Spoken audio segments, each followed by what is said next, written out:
नमस्कार दोस्तों, electrical channel में आपका स्वागत है। आज का पहला सवाल, नियॉन साइन नली का कार्य सिद्धांत है।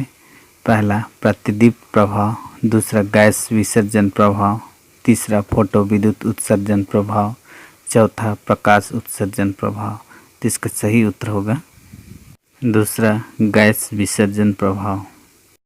दूसरा सवाल, नियॉन साइन नली परिपथ में फायरमैन स्विच का संयोजन किया जाता है।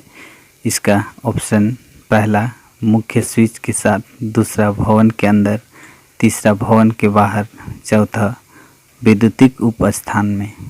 तो इसका सही उत्तर होगा पहला, मुख्य स्विच के साथ।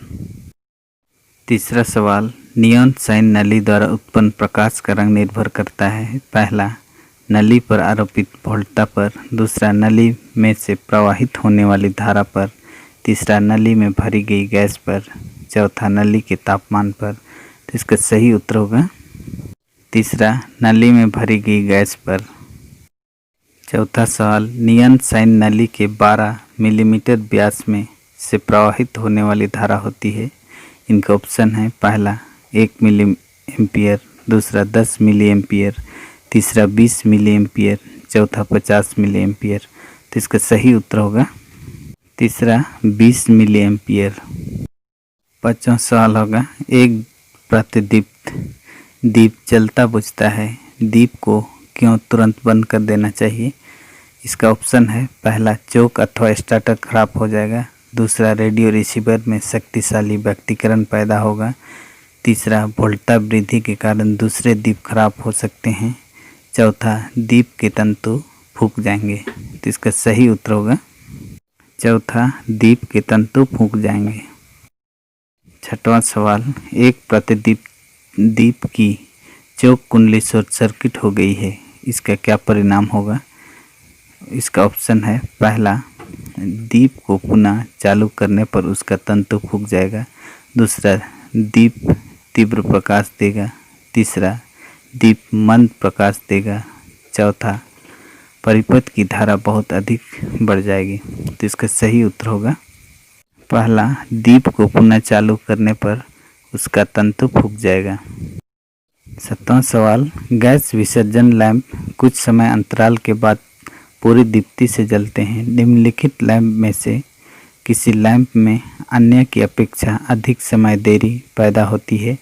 तो इनके ऑप्शन हैं पहला ट्यूब लैंप, दूसरा मरकरी वेफर लैंप, तीसरा सोडियम वेफर लैंप, चौथा नियॉन लैंप। तो इसका सही उत्तर होगा तीसरा, सोडियम वेफर लैंप।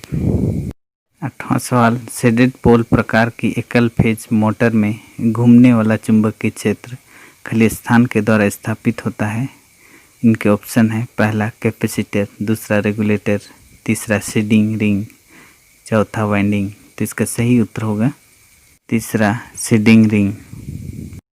9 नंबर, यदि रीवाइंडिंग के पश्चात यह पाया जाता है कि कैपेसिटर प्रकार की टेबल फैन मोटर की घूर्णन दिशा परिवर्तित हो गई है, तो घूर्णन दिशा को पुनः परिवर्तित करने के लिए इनके ऑप्शन हैं पहला, स्रोत संयोजन को अंततः बदल दें, दूसरा कैपेसिटर के संयोजन को परिवर्तित करें, तीसरा रेगुलेटर के संयोजन को परिवर्तित करें, चौथा मुख्य कुंडलन अथवा प्रारंभ कुंडलन के संयोजन परिवर्तित करें। तो इसका सही उत्तर होगा चौथा, मुख्य कुंडलन अथवा प्रारंभ कुंडलन के संयोजन परिवर्तित करें।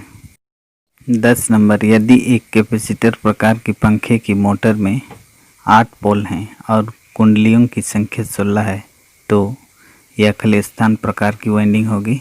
तो इनके ऑप्शन है पहला पूर्ण कुंडली, दूसरा अर्ध कुंडली, तीसरा एकल पद, चौथा दोहरी पद। तो इसका सही उत्तर होगा पहला, पूर्ण कुंडली।